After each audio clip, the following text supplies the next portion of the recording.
boy, more football. What does this box of fun and joy have in store for us this week? Okay, quick show of hands. Who expected this game to be an exhilarating offensive showdown? You can put them down now. Nobody expected this. A game projected to be absolute garbage turned out to be the game of the year so far. Todd Gurley leveled up to become an absolute god. Jared Goff looks like a real quarterback. Even the goddamn Niners look like the Bill Walsh run machine of the 80s. Let me go and get my crow. I think I need a big old helping of it for this game. And then in the zaniness, a plot twist. I don't know what's more pathetic. Donald Trump completely overreacting to people protesting during the anthem and giving it credence, or the NFL completely flipping out and going on a goal line stand. I get the NFL making a brief statement, but every single owner bitching about divisive comments when this act is the epitome of divisive? Time for everybody to grandstand instead of solving the real issues. Take those knees and raise those fists. Heck, boycott the league and burn your apparel for any goddamn reason you want. This is what happens when you throw rocks at the hornet's nest. Here's an idea, Trump. Shut the fuck up and stop trying to one-up people. They're ruining the game. What a shit show. All things equal, I just think Joe Flacco is too good right now. What an absolutely elite performance in this game. He threw for less yards than the opponent actually scored. And those timely turnovers. He must be dreaming of what it's like to have a real line again. As for the D, there's only one thing to say. Giving up 44 points to the fucking Jaguars. Guess that's what happens when you're the first team to knee in unison. Did you leave your talent in America too? So about that Broncos hype machine that everyone and their mother hopped on after last week, maybe rethinking that one now. They lost to the goddamn Bills. Trevor Siemian went back to being Pix McGee, Tyrod Taylor proceeded to pick the D apart, and Von Miller got called for a bullshit penalty to shoot the team further in the foot. It was because Wolf criticized the protests, wasn't it? Poor bastards. Remember when we believed the Browns were better than we thought? Those feelings died with a humiliating first half against the team they had a chance of beating. Ronnie's.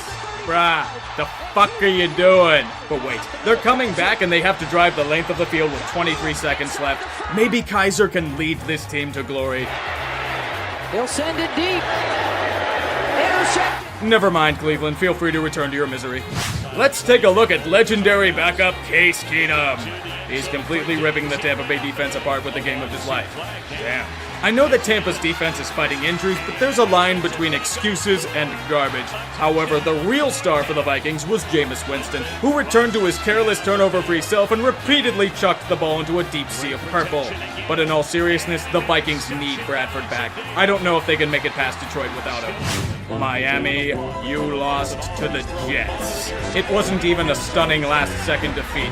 It was a blowout by butt fumble standards. You were embarrassed on all sides of the ball. I don't want to hear any excuses or reasoning or talking about that perfect season again. Just delete your franchise immediately. I do have a joke for the Dolphins, though. You guys lost to the Jets! What did I tell you guys? The Panthers are in the deepest of shit. That hyped offensive machine has done nothing so far, even against the literal equivalent of some wet plywood in the Saints. Cam Newton was a turnover machine and has been ineffective. That vaunted defense had to face a real quarterback for once and got exposed. And now Kelvin Benjamin may be out for a bit because he's made of paper mache. Everybody off of the ship, this one is sinking fast. Ooh, we got ourselves a game in Detroit. It's like watching two heavyweights trading blows. An offensive clash for the ages. The Lions actually have a chance to win this thing and put themselves on top of their division.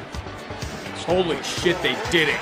Absolutely nothing can make this go wrong. Again to play, the ruling on the field has changed. The runner was touched down at the half-a-yard line. He was short of the goal line.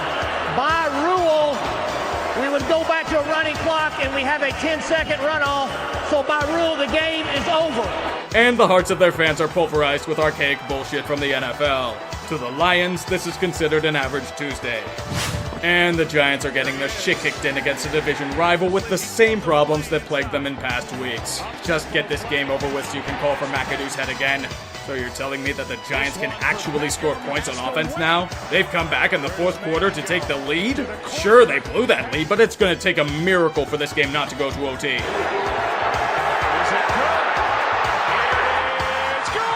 Holy fucking shit, what a finish. Maybe now we can actually figure out what the fuck a catch is in this godforsaken league. Sorry, Giants, you got screwed.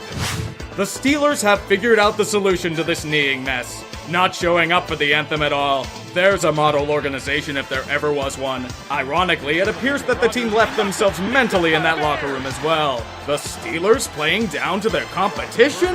No.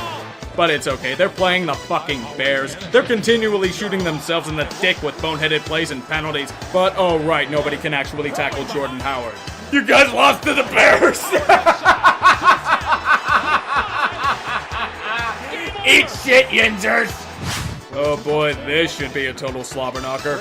Wait, this is competitive? The Texans are actually leading on the back of Deshaun Watson in a suddenly competent offense? Did I step into a parallel dimension? Is North Korea the shining light of the free world now? Maybe everyone isn't losing their goddamn minds over frivolous bullshit. Somebody slap the shit out of me. Pump. Brady rifles to the corner. Oh, it's caught! Touchdown! Oh, thank God sanity has been restored. Patriots, your assholes have been saved from internet ravaging. So if both teams choose to sit out the anthem before the game, does the game actually make a sound? Well, not until the second half, when the Legion of Boom let the hype consume them and promptly became Swiss cheese thanks to timely defensive breakdowns. It's sad because the offense actually did things today that didn't involve shitting themselves, at least in the second half. At the end of the day, it wasn't enough. They were the ones that were 1 yard short. Or in their case, they just passed it at the 1 yard line. Holy shit, the Bengals have gone into Green Bay and have pimp slapped them throughout the first half. The offense doesn't look like total pig shit for once. Aaron Rodgers looks human. This is their time now. Oh, right, these are the Bungles. They once again bungled the living shit out of this game due to an ineffective offense and suspect D in the second half. Once they gave up the ball in overtime, it was all over. Bungles on bungles on bungles. It's as constant as the wind. In a week full of incredible swerves and twists, there was at least one team that is predictable, the Chargers. A team squatting in a city that doesn't want them playing in a soccer stadium full of Chiefs fans. Phillip Rivers probably has San Diego on his mind already. Good luck winning over Angelinos with a team that handed the Chiefs a victory on a silver platter. This game was the French election. No surprises whatsoever. But it could be worse.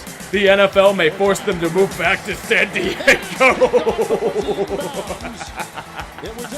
Fuck you, Spanos. Here we see the mighty Raiders lay one of the biggest eggs that the nation's capital has seen since their hockey team in Game 7. Derek Carr suddenly transplanted with Blake Bortles and lost the ability to throw a football properly. Kirk Cousins looked like an absolute stud, which will be great for his next contract when he fucks off from this shit show. Remember, you're not a real Raiders fan unless you deal with disastrous games like this. Who's talking trash now, Oakland? Nice. The Cardinals are managing to return to their peak form and are keeping up with Merca's team. For all of one quarter. They just couldn't keep up with Dallas without a real running game or healthy O-line, even with Carson Palmer returning to old form for a hot second. At this rate, I think we can call it a season for you guys unless something drastic happens. People were thinking the Cards could have made the wild card before the season. Poor Larry Fitzgerald. And now it's time for a special LOL Cow of the Week. Marcus Cooper, who nearly gave us a chance to laugh at Yinzers again, but decided to showboat before he got to the end zone and got stripped of the ball before he crossed the plane, leading the Bears to another painful victory in overtime. It's the best honor of your career, sir.